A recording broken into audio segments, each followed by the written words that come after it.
Hello there. If you clicked on this video, you're probably one of the 50% of people who struggle to concentrate and focus on tasks, which is a stunning statistic, but also quite encouraging. Because this means that if you struggle to get yourself to do hard things, you're not alone. And this video will hopefully get you to break into the other side. Let's be real, we live in a world where it's become increasingly hard to focus. With so many flashing signals trying to grab your attention and general attention spans dropping faster than Drake's credibility, deep work, focus, and flow is harder than ever. And it's important because the ability to lock in is a life skill that everybody needs. If you've ever been in a rut or a very low point in your life and you've wanted things to change for the better, this is why. It's the reason you haven't started that massive project you told yourself you were going to do last year. It's the reason a staggering 88% of people fail their New Year's resolutions. And I don't blame people because focus, concentration, and tackling huge goals is surprisingly something we're not really taught in schools. Instead, we're taught a bunch of rules we're probably never going to use. So this is where this video comes in.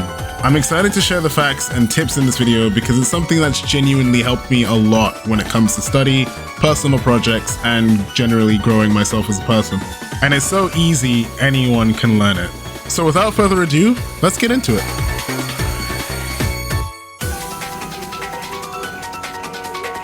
So, what is flow?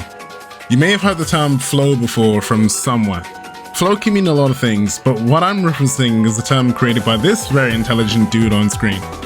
Flow, put simply, is a state in which people are so involved in an activity that nothing else seems to matter. Or simply, in Kobe's words, things just slow down. You know, everything slows down. You just have supreme confidence. But when that happens, you know, you really do not try to focus on what's going on because you can lose it in a second.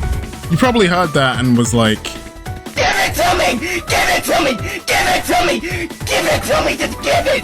Damn! Well, the execution is fairly simple, but you have to pay close attention because this is where things get real interesting. See, in the book Flow, Mihai describes flow as harnessing psychic energy. And he also states that the mark of a person in control of their consciousness is the ability to focus attention at will. Essentially, imagine a video game. Psychic energy is a resource that you use to do pretty much everything.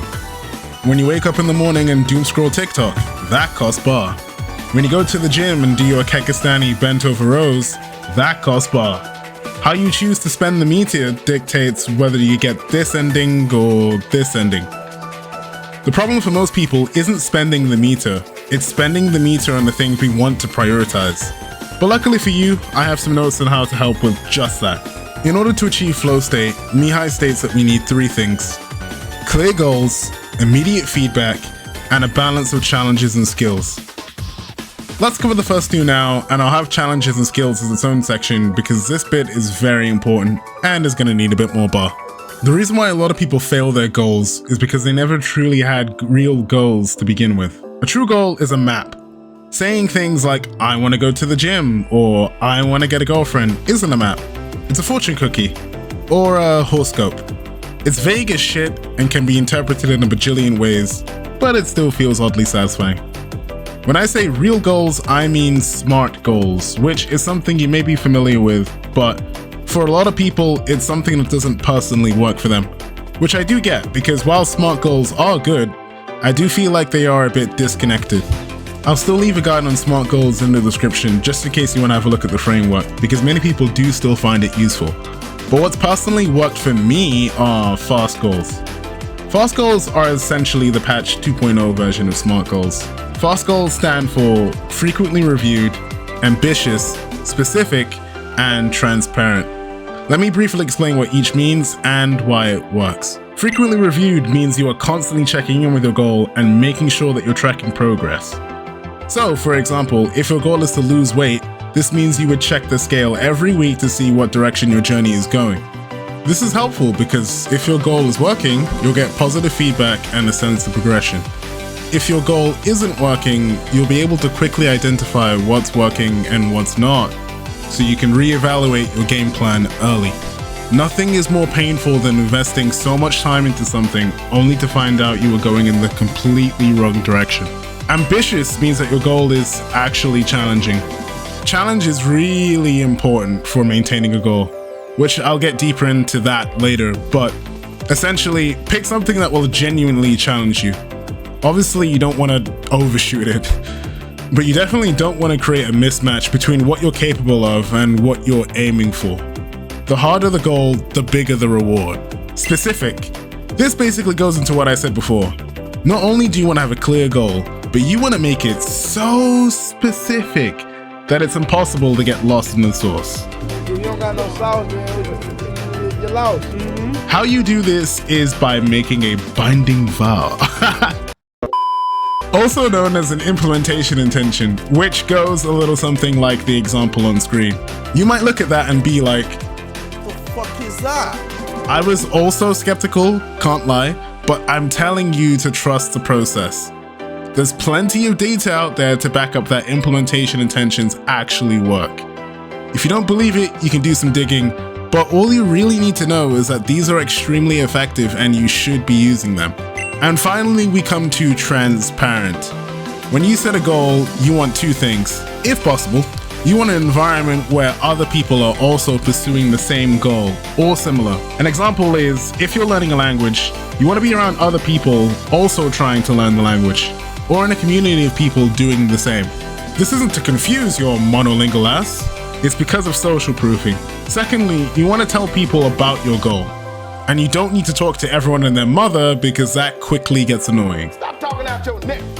You want to tell a few people close to you. Something to where your progress could naturally come up at the dinner table. Why this is helpful is because it keeps you accountable. You know that there are other people invested in your journey too, and it's one of those small things that give you a little extra slap on the ass to keep going. So, you still following me? Perfect. See, that's the kind of focus that will help you accomplish your goals. And you can also help me accomplish my subscriber goals by clicking that small little red button down below. For every sub I get in one of my videos, one kitten somewhere in the world gets a head rub. I like head rubs, you like head rubs. Make the difference today. So, fast goals essentially cover the first two aspects of Mihai's instructions to trigger flow. You have clear goals that are ambitious and specific, and you're getting immediate feedback by frequently reviewing your progress and also getting encouraging feedback from friends, family, and social media, because those guys are so positive. The next step of flow is really important because even if you got the vaccine and you have the ChatGPT chip in your brain, downloading a transcript of this video to remember, you can still fail flow state if you don't have the next step, which is a balance of challenge and skills. Prepare to spend some of that focus meter because this is where a lot of people fail. The goal that you set yourself can't be too easy and it can't be too hard. If it's too easy, you'll get bored and fail. If it's too hard, you'll get anxious and fail. This is why a lot of people can make a goal like in the first step, but they can't keep a goal. It's the equivalent of meeting a 10-10 goal from a questionable ad you found while vibrating. The date's going well, she's into your personality, but mostly your drip. You go back to her place and things get heated, she drops her clothes and then boom, questionable tattoo. And you're like, damn, I can't do this. Long term, I'm gonna hit and quit. So, you know you need a balance of challenges and skills, but how exactly do you do that? Well, there's a simple formula. When you start to procrastinate on your goal, realize you are procrastinating and ask yourself, why? If it's because the task is too hard, you're getting overwhelmed and you're anxious, make it easier. How easy? Until it's easy enough for you to start. You want to try and break down tasks that are too big, but also try and overcome perfection paralysis. Keep making it easier until it's piss easy.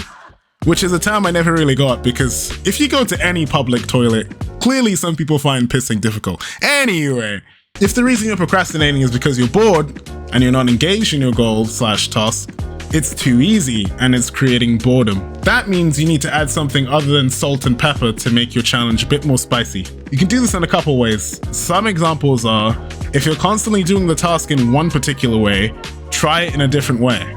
Or, increase the output. Go beyond the goal and aim for a higher quality. By regulating your task like this, your brain will stay engaged and achieving flow state becomes way easier. Now that you have clear goals, ways of getting immediate feedback, and you know how to regulate your goals to maximize your engagement, you have the core principles to achieve flow state. And with that, during this journey of doing your goal, your ability to lock in becomes 10 times higher than before. Finally, just to add the icing on the cake, I'm gonna rapid fire through some extra things that may help. This is just for cases where your goal may involve a traditional work scenario like studying for an exam or prepping to enter the Spreadsheet Slayer Microsoft Excel tournament. He's flexing! He's flexing! What is he doing? Look at this guy! Look at 13! Honestly, probably know this stuff, but refreshers are always a good idea. Sleep! Sleep, sleep, sleep. Sleep is crazy important for just day-to-day concentration levels. Make sure you're getting at least 7 hours of sleep. If you struggle to focus on tasks, you may not be anxious or bored. You may have just been on TikTok for too long last night. Or in my case, raging at 2 AM about how the game I'm playing is trash and pressing requeue anyway because, you know, you can't go to bed on the L, them's the rules. Hunger, also super important. Especially if your task or goal involves desk work and getting locked in. Personally, what I do is when I sit down at the computer, I always have a snack with me. Just make sure it's low-cal because shit evaporates. And I also have a bottle of water, which brings me to my next point, hydration. You gotta hydrate, homie. Hydrate or dihydrate. If you don't hydrate, how will you be able to focus on the important things, like uncovering if birds are real? The last thing is multitasking, and that takes us full circle. Remember what I said in the beginning about psychic energy? You need to give all of that energy to the task at hand. When I used to do work, I used to always have a TV show on in the background that required half a brain. So basically your average Netflix show. And I thought it was okay because consciously I wasn't paying too much attention. But in reality, it took a lot more attention than I was realizing and it impacted my workflow. There's also a very notable difference in when I work with something on in the background versus without something on. So now my default is just to put on some music. And I find personally that it helps me work without feeling like I'm in a sweatshop. The other multitasker that was killing my work gains was my phone. Phones are cool, but they're also the biggest distraction in the world. And an important thing that I always remember is a phone is one of the few tools in this world that will ask you to use it. If you want proof at how awful a phone can be, look up Elon Musk's latest social experiment. To get around this, what I found really helpful was Pomodoro apps. You find a lot of them on the App Store and the Google Play Store. Extra points if you can find ones that block you from using other apps while the app is running. Or pause notifications while the timer is on. The Pomodoro method has been around for ages. Essentially what it is 25 minutes you lock into a piece of work. You have a 5-minute break, rinse and repeat until usually 4 Pomodoros are done, and then you get a bigger break. Again, like a lot of the other stuff I mentioned in this video, there's some stuff online that empirically suggests the effectiveness of this method, but I know for sure that it definitely works for me, so hopefully it works for you too. With that said, we've covered the core principles of flow, a few extra tips to help you boost your concentration and your ability to lock in, and that means we've pretty much covered everything I wanted to cover today in this video. If this video has been any kind of helpful to you, it would mean the absolute world to me if you liked and subscribed. Press that little red button down below. You can always change your mind later on if you want to unsub, but I'm willing to bet between me and you that's not going to happen. If it does ever happen, I'll personally send a surprise box to your house and oh man, reading that off the script, that sounded so malicious. I wasn't talking about I was talking about loot boxes, but I mean, those could, I guess, be malicious in their own sense. It's been my absolute pleasure creating this video, and I really hope you guys stick around so that I can create many more videos in the future. This has been Metazeal. Be safe, be blessed, and I will see you in a future video. Pieces.